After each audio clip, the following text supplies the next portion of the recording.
Hey, thanks again for checking out another episode of the Celebrity Jobber Podcast. I'm Jeff Zito, the #1 podcast up on Apple Podcast music interviews charts. We've been on and off at #1 for a few weeks now, and I can't thank you enough for making that happen.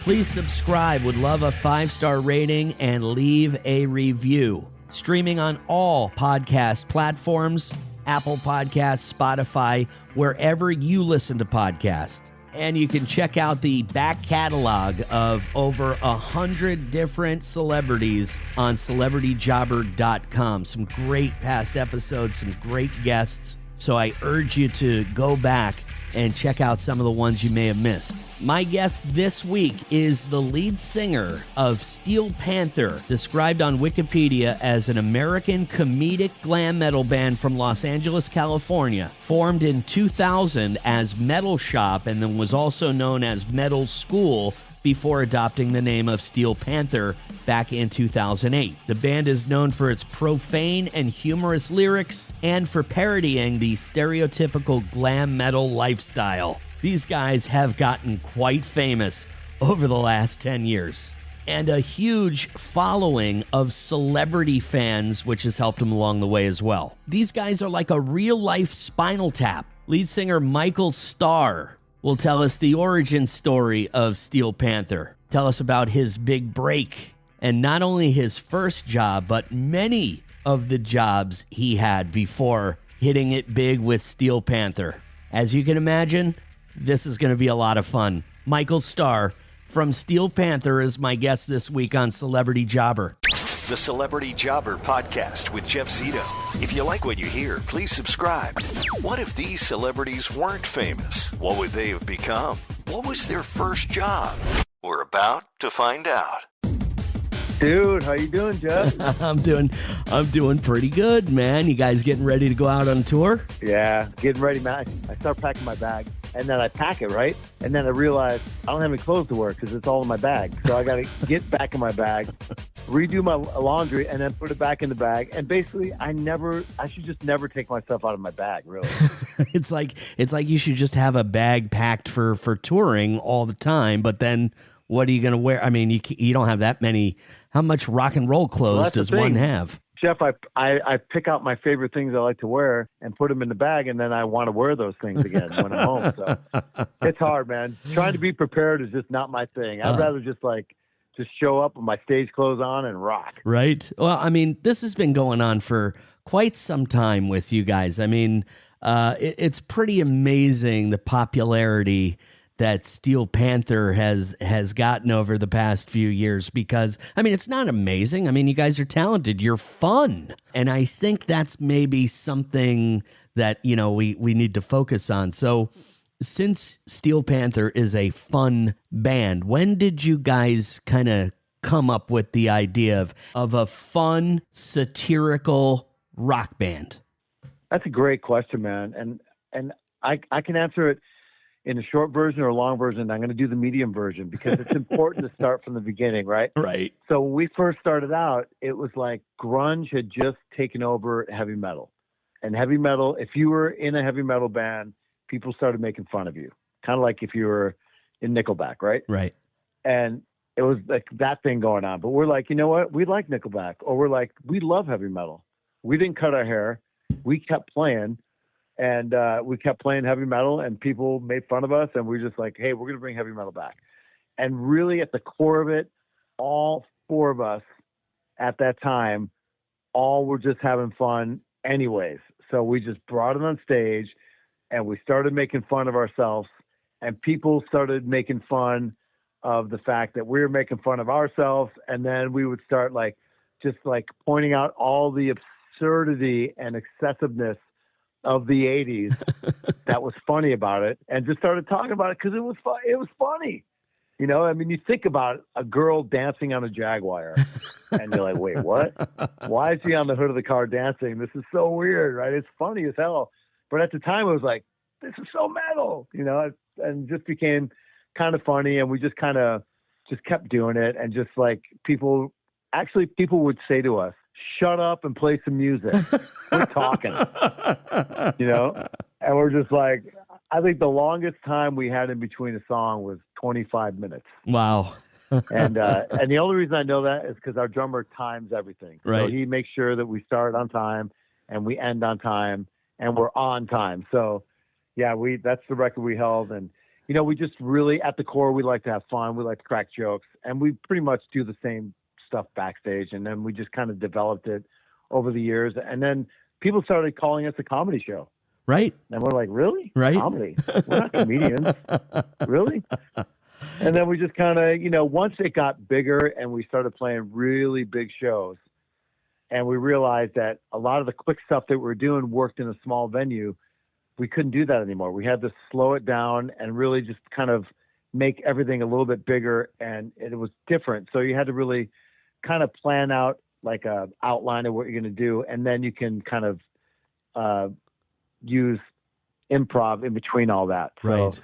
that's how it's developed into it. You know, we didn't really sit down and go, hey, Right. let's be a heavy metal cover band that makes fun of the bands we love. Right. And we never thought it would be that. It's just evolved into this monster, because it's a monster. Tell me, Michael, a little bit about yourself, because there's something fun that I wanted to mention. It says that you have often been cited as having a PhD in English from the University of California, Berkeley. However, it's a common misconception because you lied about your education to get an apartment when your credit was being checked. It worked, right?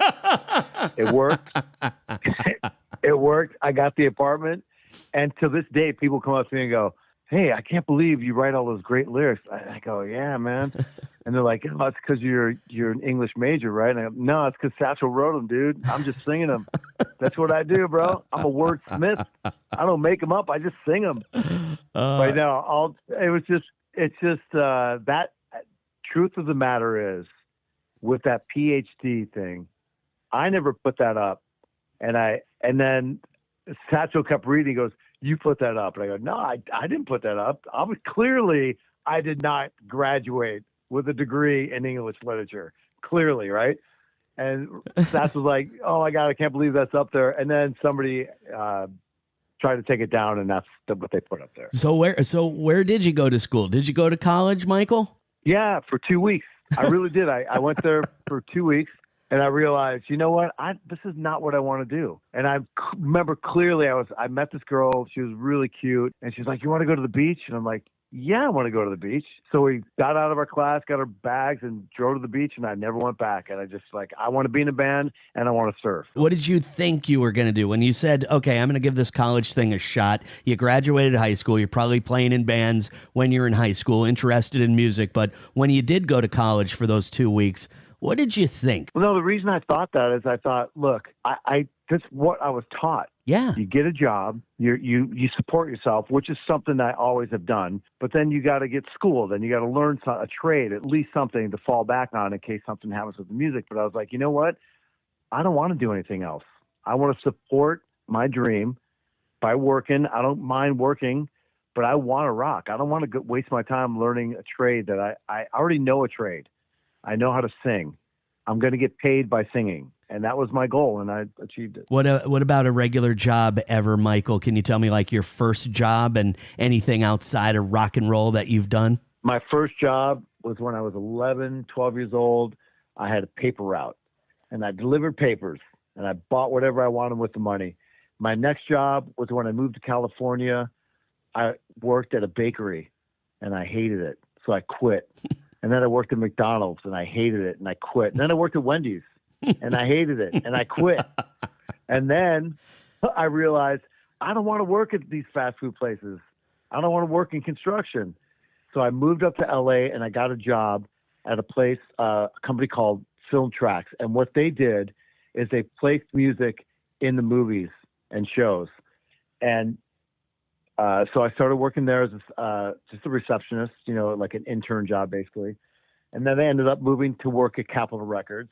And I really liked working there. It was really cool to be around everything and learn the behind the scenes stuff. And that's how I supported myself for a long time, is working at record labels. Wow. And what did you do for Capitol Records? Were you in promo, or what were you doing? I worked in production, manufacturing production. Oh, wow. So I literally was working sending all the films. Like at that time, they would make actual film. You would send the film to the printers would make the albums, right? And the CDs.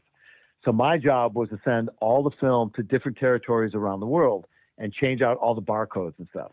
So that was my gig. And I got to do that for all the bands that we were playing with at the time, like trying to get a record deal. These guys, some bands would get record deals, and then I would be working on their records. Like, oh my God, I couldn't wait to get out there and get signed. That was like the one thing I really wanted to do. You could go out on a limb right now and say if Steel Panther never worked out, it just didn't happen for you, you'd probably be working at a record label. That seems to be like what your passion was. You could at least stay within, the music biz and, make a living.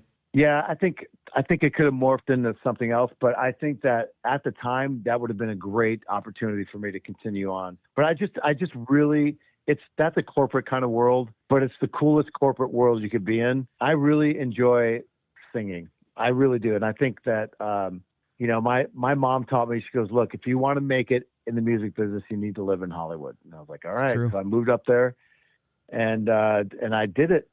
I quit. My last record label job was a record label called Virgin Records. And I worked there in production, but I was just the department assistant. So I would get people coffee and shit. Right. And I was like, oh God, this is really rough. And I got offered an audition from Spider back in the day to go try out for this agent. And I tried out for the agent and he put me in one of his cover bands and I started singing there and I quit my day job. And I started singing cover music for a living. It just started there. What do you think, Michael, your big break? Like, was there one thing that happened where Steel Panther is just a household name, or maybe it predates Steel Panther? What do you think, if there was ever a moment in time where things changed for you professionally forever? Well, I think there's a lot of those points that kind of create one point, right? I know it sounds kind of cryptic, but no, not at all. Basically, yes, there's a point. Like one point would be me quitting my day job and then start working for that agent and singing in one of his bands, and then losing the weekly gig and not having a job anymore. And then I ended up working on a job site that my brother had a contracting company. And he said, well, you can come work over here and clean up the job site. And I was like, all right, $50 a day. I did that for a while. And then I stood my ground and I did that job. And the agent called me back and said, hey, I got another gig for you. And that was a really big turning point for me because I really thought, oh no, I'm going to have to go back and do work, manual labor. I don't want to do that. And so we started doing that. And that's, pretty much when I met the boys. And I think really what happened is when I met Satchel and I met Lexi and we started working together, that's when everything changed for me because I thought, wow, we really work well together. And then we got Sticks in the fold and then it just all came together. And I'll never forget, we were playing one of our weekly shows at this place called the Key Club on the Sunset Strip. And we're selling it out every Monday night. We're getting paid killer money. Everything was awesome. And the president of Universal Republic Records comes to our show and says, I want to sign you guys. Wow, there it is. And that was pretty much, there's so many points that lead up to that and a lot of hard work that lead up to that. But that's really all it ends up being after all the hard work is someone finally decides, hey, I want to sign these guys. And he did. He signed us and here we are. With all of the, you've got this huge amount of celebrity fans, right? Who, with everybody that is a fan of Steel Panther, a celebrity fan that's jumped on stage and performed with you guys or did a song with you guys, who was the one that sticks out to you that maybe you've become friends with now over the years? Who's the big celebrity fan? You can't get over it. Well, so many of them were friends before that. So I think what happens is, for me and the rest of the guys, we all had our own individual friends as well, too. So, I would get to meet Satchel's celebrity friends and he would meet my celebrity friends, and we just all knew each other. But having those people get on stage for me, they're all like really important. A lot of them, some of them aren't with us anymore, but the first dude to get up on stage is Vince Neil. Wow. Like this happened in Vegas like in 91 or some shit, I think. He got up on stage with us, no shoes, and he's hammered, and he sings Live Wire and Shout at the Devil. Wow. And I was like, Vince Neil is one of the coolest dudes around. He really is a super sweet guy. And those kind of guys getting on stage with us was really cool because we're big fans. And then, other celebrities that were our age that we knew that ended up having success in their life. The thing that really helped us out with them getting on stage is they would talk about us to other people and spread the word of our band. And it just got everywhere. I mean, people just knew who we were, especially in LA. And that's the right place to be if that's happening. Yes, sir. For you. A 15th anniversary album coming out November 18th, correct? Yeah, and it's really cool because we got 2 tracks that nobody's ever heard before that are going to be on there. There's stuff that didn't make it on the records. And we also have we went through the photo shoot that our photographer shot for that record and picked out some of the ones that were possibly going to be the record cover, but we didn't use them. And so it's all different artwork, and it's really cool. It's a fun piece to get. So it's the 15th anniversary edition of Feel the Steel, which hits streets on November 18th. And then, of course, if you need more tour dates for Steel Panther, who start next Wednesday, November 20th, you can go to steelpanther.com to see when the guys are coming near you. Michael, I got to tell you, man, you're a lot of fun. I just want to let you know one more thing. Yeah, about the please. 15th anniversary record is completely not remastered. Okay. Just want to let everyone know. All right? It's completely not remastered. I love it, man. Yes, it's exactly the way it sounded when you first heard it. It just has different artwork, and it comes in a vinyl that's pretty cool, and then there's 2 extra songs on it. Right on, man. You guys are a lot of fun, and I love seeing you guys whenever you come to town. So it was great to get to know you a little bit, and thanks so much for talking to me today. Oh, you're welcome, man. Thanks for taking the call and spreading the word, man. I really appreciate your support a lot. Thank you. It's Michael Star from Steel Panther. I mean, a lot of jobs. The fast food jobs, the record label jobs, which I thought were pretty interesting. His brother had a construction site he cleaned up on. Between jobs, talked about his big break coming, in a few different phases. One when he got to, sign with an agent who would put him in a few cover bands. And that was kind of a big turning point in Michael's career. Sold out show at the Key Club on the Sunset Strip.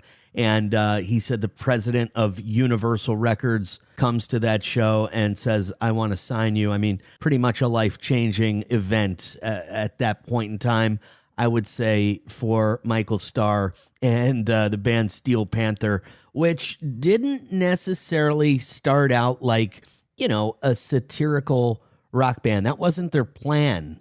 Their plan was they loved metal. It was the time of Nirvana and grunge music, and then all that hair band metal stuff from the 80s kind of was passé and not cool. But they still liked the stuff. But they could recognize that, some of the stuff wasn't cool. Maybe wearing makeup, those clothes, dancing on the hood of a Jaguar, as he mentioned, talking about the Whitesnake video, Here I Go Again. Sure, you look at all those things and you laugh at them, and they started laughing at those particular things and laughing at themselves, and slowly it turned into somewhat of a comedy show. These guys are a real-life Spinal Tap. And like I mentioned, celebrity fans have definitely done a lot for these guys. Help spread the word and make Steel Panther kind of a big deal and a breath of fresh air, for sure. And their 15th anniversary edition of their album Feel the Steel, available on November 18th, contains 2 new songs, You Don't Make Me Feel Dumb and I Want Your Tits. And by the way, available on limited edition purple marble vinyl, CD, and cassette. That's right. Check out all their tour dates up on steelpanther.com. Who knows what Michael Star would have been if not the lead singer of Steel Panther. Probably, I don't know, he wanted to sing in a band, he wanted to surf, and I guess he's doing everything now and making money. He went to college for 2 weeks. He did seem like maybe working at a record label, even though he said it was corporate, but it was probably the most fun corporate job there was.